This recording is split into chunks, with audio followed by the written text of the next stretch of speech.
शाखा के सम्मानित पदाधिकारी को। आज तो रिगड़ा साहब हैं, आज कुछ बताएंगे उस बारे में? अभी नहीं, याद नहीं है। चलिए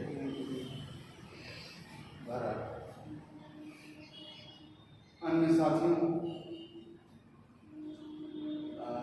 सरन साहब ने बताया कि काफ़ी ब्रांचेज हो गए हैं। निश्चित रूप से ये सही बात है।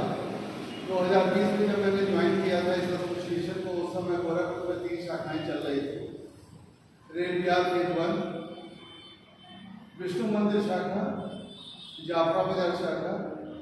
ये जो विषय शाखा है ये प्राय सुषुप्ता अवस्था में बाकी और कोई शाखा नहीं थी। और धीरे धीरे आज के डेट में स्थिति ये बनी कि गोरखपुर में 6 शाखाएं हो गई हैं और सब के सब काफ़ी एक्टिव हैं। और एक और स्पेशल शाखा है जिसका नाम है आउट स्टेशन शाखा। उस पे दिल्ली, कलकत्ता, मुंबई, पुणे, बैंगलोर, झारखंड, बिहार, उड़ीसा, केरला, डिफरेंट स्टेट्स के लोग हैं और वो सब बहुत ज़्यादा पसंद है। अभी कुछ दिन पहले गाजियाबाद से जो कभी आज तक हमारी मीटिंग नहीं अटेंड की, लेकिन वो मेंबरशिप लिए हुए हैं और ऑनलाइन जुड़े रहते हैं। व्हाट्सएप, फेसबुक, ट्विटर ये सब देखते सुनते रहते हैं। वीडियो कॉन्फ्रेंसिंग के थ्रू मीटिंग अटेंड करते हैं। उन्होंने 1000 रुपये का डोनेशन भी दिया था इस एसोसिएशन को। हम चाहते हैं कि उनकी अनुपस्थिति में कम से कम उनके लिए ट्रैकिंग है, वो भी प्रसन्न है इस एसोसिएशन की एक्टिविटीज से। ये बहुत बड़ी बात है। तो इस तरह मिला जुला के लगभग 6+1 आउट स्टेशन करनी थी तो 7 शाखा हो गई। और 7 शाखा के बाद बनारस डिवीजन में 5 शाखा। कौन कौन? बनारस खुद एक है, दूसरा सारनाथ हो गया, तीसरा प्रयागराज रामबाग हो गया, चौथा छपरा हो गया, 5वां उसका बलिया हो गया और 5ही मान के चलिए वैसे। और एक नैनी में भी खुल रहा है, उसकी 2-3 मीटिंग हो चुकी है। नैनी एक भटनी में खुलने जा रहा है, उसकी भी 2 मीटिंग हो चुकी है। तो ये तो बनारस का रहा। इसी तरह लखनऊ का हाल है कि लखनऊ का खुद एक अपना ब्रांच है। दूसरा ब्रांच अभी आपने सुना ये उद्घाटन करके आ रहे हैं सीतापुर का। तीसरा ब्रांच जो है खैलाबाद में है, चौथा ब्रांच गोंडा में है और 5वां ब्रांच बस्ती में। 2-3 मीटिंग उसकी हो चुकी है, सिर्फ इनॉग्रेशन बाकी है। इनॉग्रेशन बाकी है तो वो 5 ब्रांचेज हो गए। और इसके अलावा वहाँ भी एक मैलानी में खुलने के कगार पे है, तो वहाँ भी समझिए नहीं खुला, उसकी नई गिनती करते हैं। तो 5-5-10 ही अगर मान के चलिए, 10-17 हो गया। इज्जत नगर मंडल में 2 ब्रांचेज हैं, इज्जत नगर और एक काशी। तो इस तरह करके टोटल 19 ब्रांचेज आपके हो जा रहे हैं और करीब 3-4 ब्रांचेज जो है अभी वो प्रोसेस में है। क्योंकि कोई भी ब्रांच जब खुलता है तो खुलने से पहले आपका क्राइटेरिया होता है कम से कम 3 उसकी मीटिंग हो चुकी हो और हमारी एक जो रिक्वायर्ड स्ट्रेंथ है, जो हमारा मानक है, उतना रसीद जब कट जाता है तभी उसका इनॉग्रेशन होता है, अदरवाइज इनॉग्रेशन नहीं। तो उस पैमाने पे सारे ब्रांचेज चल रहे हैं। ये एसोसिएशन की लोकप्रियता बढ़ रही है, इसके पीछे एक बहुत बड़ा फैक्टर है। वो ये है कि इस एसोसिएशन ने पेंशनर्स को एक प्लेटफॉर्म पर लाने की जो जी तोड़ कोशिश की है, और वो खास तौर से व्हाट्सएप है, फेसबुक है। अभी भानु प्रकाश नारायण जी बैठे हुए हैं, इन्होंने ट्वीट उस पर यूट्यूब पे और आप लोग देख रहे होंगे धड़ाधड़ तमाम एक्टिविटीज पढ़ रहा है। इनके लिए भी जोरदार ताली होगी। तो ये इस तरह की बातें हैं। ये डिफरेंट फॉर्म को, इलेक्ट्रॉनिक फॉर्म को भी एसोसिएशन अडॉप्ट कर रहा है। 2 साल पहले तक ऑनलाइन मेंबरशिप क्या होता है तो किसी ने सोचा भी नहीं था। और आज की डेट में जितनी मेंबरशिप होती है लगभग मोटा 50% जो है ऑनलाइन मेंबरशिप हो रही है। लोग ऑनलाइन पेमेंट करते हैं और ऑनलाइन उनका सारा फॉर्म जनरेट होता है, एवरीथिंग ऑनलाइन। तो ये सब इसका ये है। और ये जो लोग संगठित हो रहे हैं, इसका नतीजा कितना खूबसूरत निकल रहा है वो हम बताना चाहते हैं, आपसे शेयर करना चाहते हैं। अभी 2 दिन पहले आप लोगों ने हमारे व्हाट्सएप पे, फेसबुक पे, हर जगह देखा होगा, अखबार में भी न्यूज़ निकला क्या, तो गुजरात गवर्नमेंट ने पेंशन कम्युटेशन का जो रेस्टोरेशन 15 साल का होता था उसको घटा के कितना कर दिया? 13 साल। और ये लगभग हम समझते हैं कि हिंदुस्तान के सारे पेंशनर्स एसोसिएशन के पोर्टल पर इसको हमने शेयर किया और बहुत ही काफ़ी प्रशंसा मिल रही है। हर लोग यही कह रहा है कि चलो इलेक्शन ही के बहाने कम से कम गवर्नमेंट ने गुजरात सरकार ने पेंशनर्स को दिया, तो उस लेटर को पढ़िए। उस लेटर में लिखा हुआ on the demand of pensioners association, बड़ा अच्छा शब्द उसमें इस्तेमाल किया, यानी कि ये और कुछ नहीं है बल्कि पेंशनर्स के संगठन का एक प्रतिफल है। आज फिर मैंने व्हाट्सएप पे डाला है मैसेज, बहुत सारे हमारे साथियों ने पढ़ा होगा, देखा होगा। उसमें क्या है, हिमाचल गवर्नमेंट ने 4 अक्टूबर को अध्यादेश जारी कर अपने पेंशनर्स को 65 वर्ष पे 5% एडिशनल पेंशन, 70 पे 10% और 75 पे 15% का आदेश जारी कर।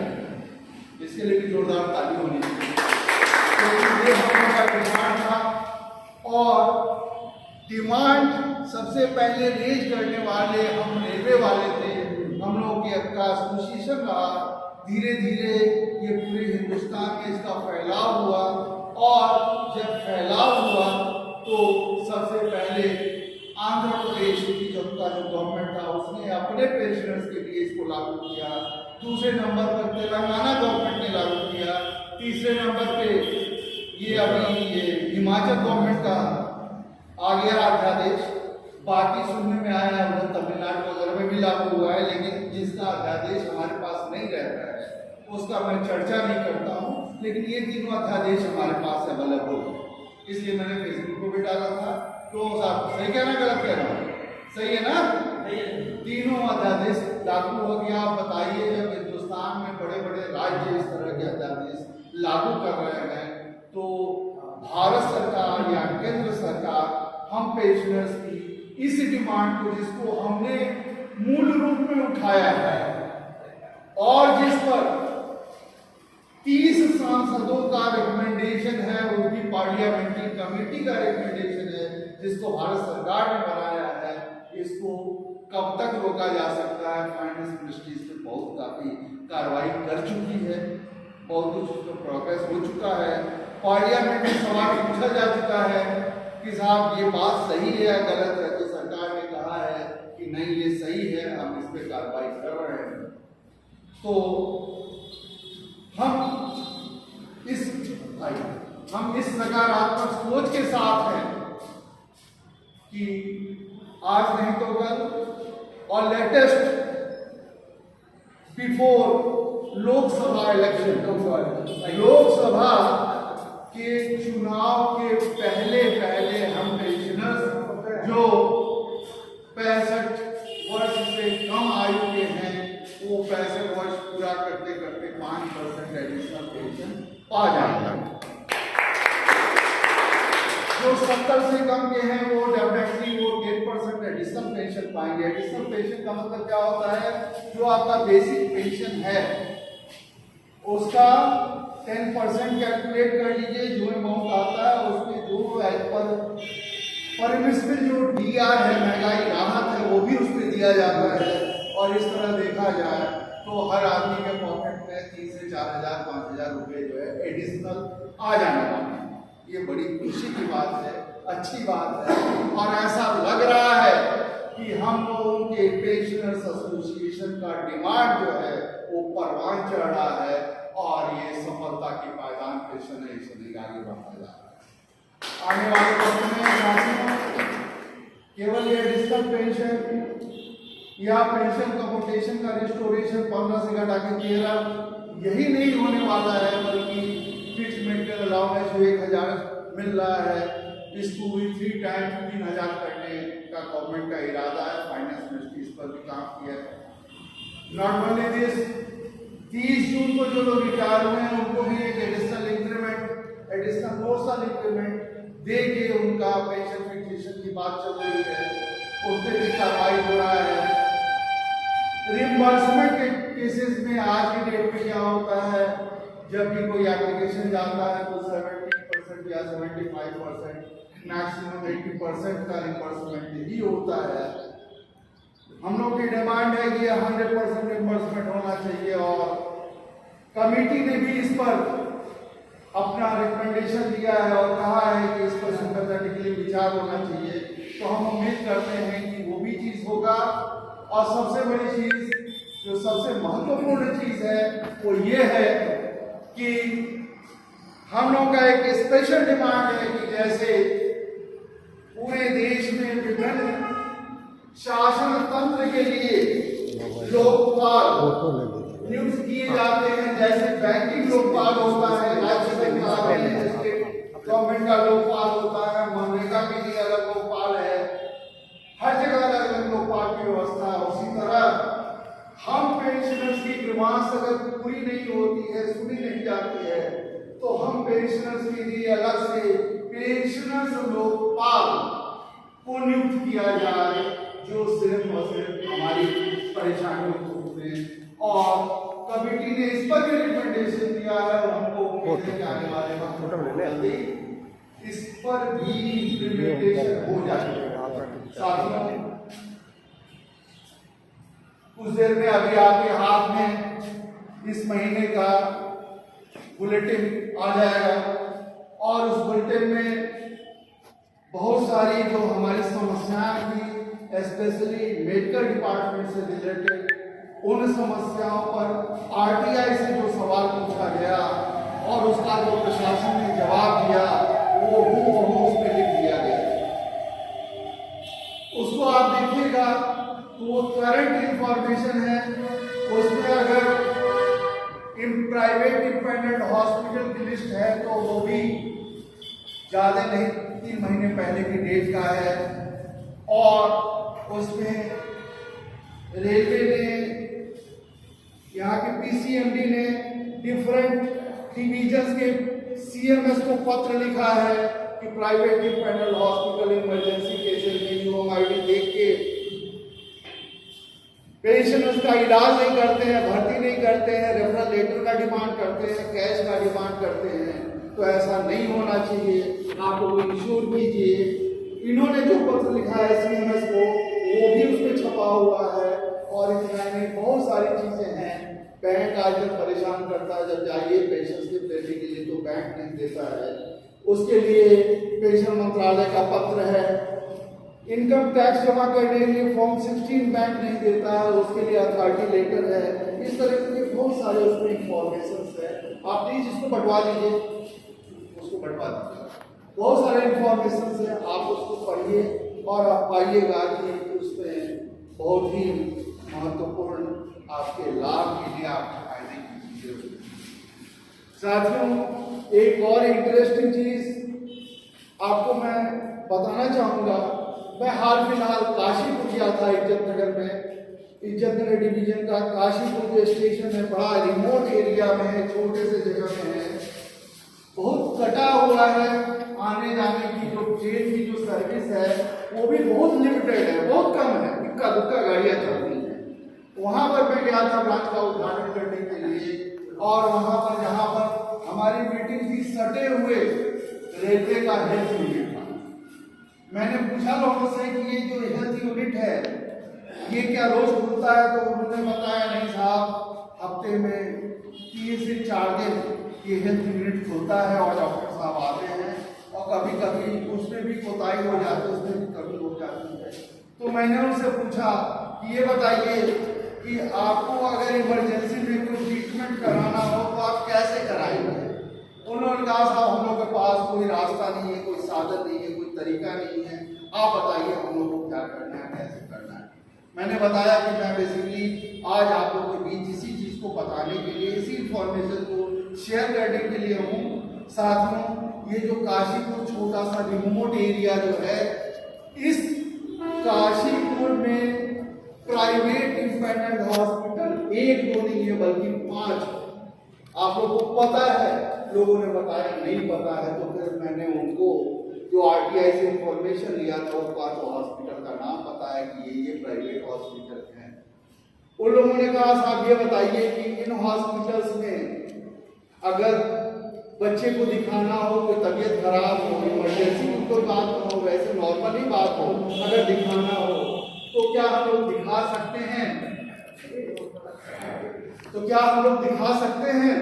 तो मैंने उनको बताया, समझाया कि देखिए आपके पास ये जो यूएमआईडी कार्ड है ये आपका पहचान पत्र है, आप इन हॉस्पिटल में जाइए और उनका जो डायरेक्टर है उसको कहिए कि साहब अगर आपके यहाँ कंसल्टेशन का फी 400 रुपये है, 400 रुपये है, तो हमारा जो CGHS रेट है, सेंट्रल गवर्नमेंट एम्प्लॉइज का जो रेट है वो सिर्फ प्रेस्क्राइब्ड रेट जो है 150 रुपये का है, और इस कार्ड की बदौलत हम 150 रुपया में अपना कंसल्टेशन कराने के हकदार हैं।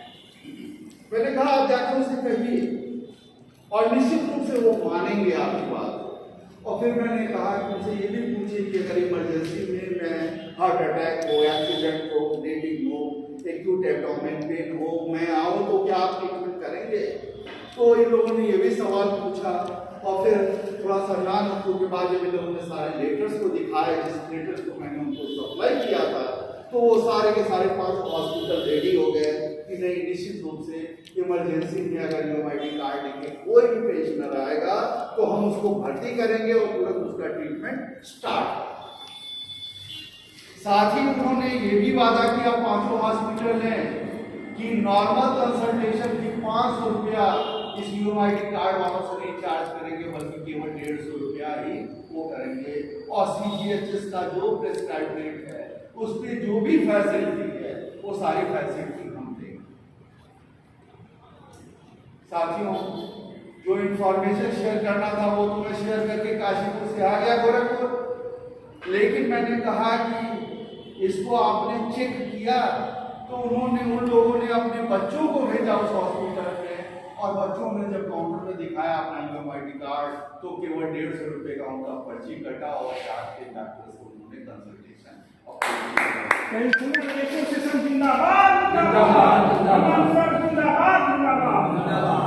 कहने का ये मतलब है कि जो नियम है, जो रेलवे बोर्ड के ऑर्डर्स हैं, जो सेंट्रल गवर्नमेंट के ऑर्डर्स हैं, हकीकत ये है कि हम में से 80% लोग उसको नहीं जानते हैं, न समझने की कोशिश करते हैं, और हमारा एसोसिएशन और कुछ नहीं करता है, इस चीज को आपको शेयर करता है, समझाता है, और जो आप उसको समझते हैं तो आपका लाभ होता है, अगर नहीं समझते हैं तो आप नुकसान। ये सिर्फ काशीपुर की बात नहीं है, आप लोग को पता ही है, कल मैंने सीतापुर में ब्रांच ओपनिंग किया।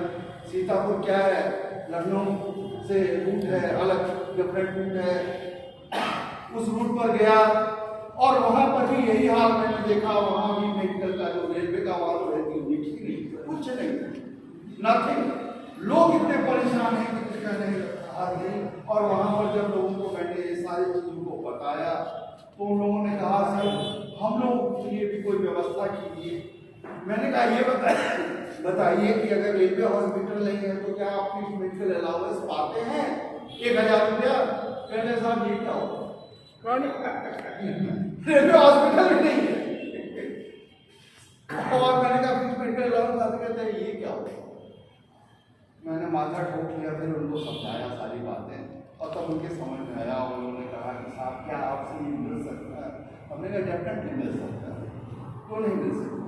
और इतना ही नहीं, अगर ये स्ट्रेंथ बढ़ी सीतापुर की तो मैंने उनसे वादा किया कि आप निश्चित रहिए, इसी सीतापुर में कोई जो बढ़िया से बढ़िया प्राइवेट हॉस्पिटल होगा उसको हमारा एसोसिएशन प्राइवेट इंडिपेंडेंट कराएगा, रेलवे से लड़के कराएगा। और इस पर उनकी जो उम्मीद थी, उनका जो ये था, खुशी का उनका ठिकाना नहीं रहा, और सब लोगों ने वादा किया कि हमारी यहाँ पे जो स्कूल है वो बहुत अच्छी होगी। और जिस दिन मैंने उद्घाटन किया उस दिन ही करीब 22 लोगों ने अपना मेंबरशिप दिया। बहुत बड़ी बात। बलिया में जिस दिन हम लोग इनॉग्रेशन किया उस दिन 60 लोगों ने अपना मेंबरशिप दिया। अपने आप में ऐतिहासिक ये तो हो रहा है एसोसिएशन, ये तो है एसोसिएशन की ताकत। लोग कहते हैं अरे और अभी आप लोग को पता है पेंशन अदालत का निकला कि नहीं निकला अभी अखबार में नहीं निकला। मैंने 2 दिन पहले सीपी ऑफिस के अधिकारी का जम के पास और हमें उम्मीद है कि कल के अखबार में आता है निश्चित रूप से निकल जम के क्लास किया कि आप लोग क्या कर रहे हो, आप लोग पूरे आप लोग पता है। फिर लोगों ने कहा क्या है कैसे है, तो हमने बताया कि सितंबर के महीने में रेलवे बोर्ड ने क्लैरिफाई किया है कि 2019 तक जो छुट्टी है वो जो टाइम टेबल बना हुआ है कि 31 अगस्त तक आपको निकल जाना चाहिए, आज अक्टूबर हो गया अभी तक आपने नोटिस नहीं दिया। फिर लोग लगेगा अरे साहब माफ कीजिए और तब करा देते हैं जो पूरा सारा का सारा नोटिंग मतलब हुआ ऐसे कर देते हैं। तो कहने का मतलब है कि संगठन क्या करता है ये सोचने का विषय है। और हकीकत क्या है, हकीकत ये है कि आज की डेट में अगर हम गोरखपुर में अपने पेंशनर्स के ग्रीवांस को हम जानने की कोशिश करते हैं, समझने की कोशिश करते हैं, तो साहब मुश्किल से इतना रुका हमको नजर आता है। अदरवाइज ग्रीवांस नाम की आप समझिए कोई चीज रह नहीं गई। एक दो केस है जो डिफरेंट टाइप के हैं जो फंसे हुए हैं, अदरवाइज लगभग मैं तो पूछता हूँ तो भैया बताओ आपका क्या रिवाज है, मैं आपका निकल गया गोरखपुर में किसी तरह की कोई रिवाज नहीं रह गया। बाहर के ब्रांचेस में भी यही पोजीशन हो गई है, जो नए ब्रांचेस हैं उनमें कुछ रिवाज है, इसको हम सेटल कर रहे हैं। और सेटल भी जो करते हैं वो कैसे करते हैं, हमारा तरीका अनोखा है। मैं किसी की चिरौनी नहीं करता, मैं किसी की सिफारिश नहीं करता, मैं कहीं सोच नहीं लगाता, सिर्फ और सिर्फ कागज और कलम की लड़ाई लड़ता हूँ, शीतल ग्राम पे कंप्लेंट करता हूँ, आरटीआई का सहारा लेता हूँ और इसी पे हमारी लड़ाई जो है काफी हद तक आगे बढ़ रही है। दोस्तों धीरे धीरे डिमांड्स तो हमारी पूरी होती रही है और आने वाले वक्त में हम ये समझते हैं कि गवर्नमेंट मजबूर होगी हमारी सारी डिमांड को 100% डिमांड को पूरा करने के लिए। इसकी वजह एक ही है, क्या वजह है? हिमाचल गवर्नमेंट अगर एडिशनल पेंशन का अध्यादेश जारी करती है तो कब करती है? इलेक्शन से पहले करती है। गुजरात गवर्नमेंट अगर 15 साल को 13 साल रिड्यूस करती है तो कब करती है? इलेक्शन से पहले। क्यों करती है? इसलिए करती है कि वो जानती है कि अगर हम पेंशनर्स को खुश नहीं रखेंगे तो हमारा तत्वताज जा सकता है। आज की डेट में सेंट्रल गवर्नमेंट की जो स्थिति है वो क्या है?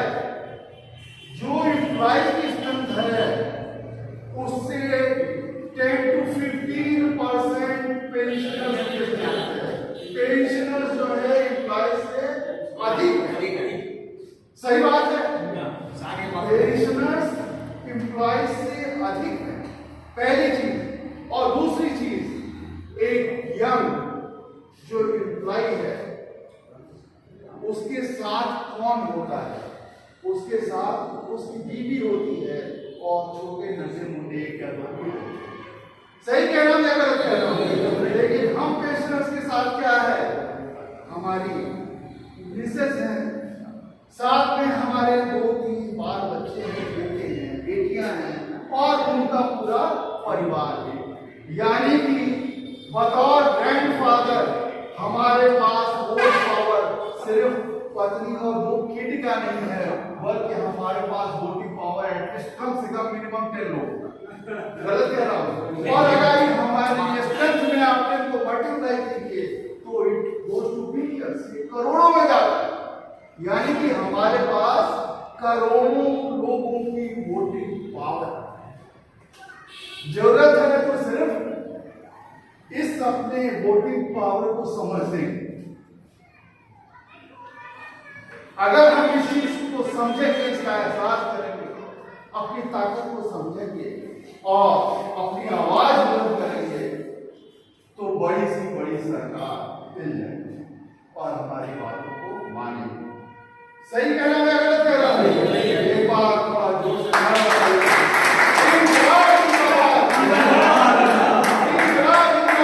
जिंदाबाद जिंदाबाद जिंदाबाद जिंदाबाद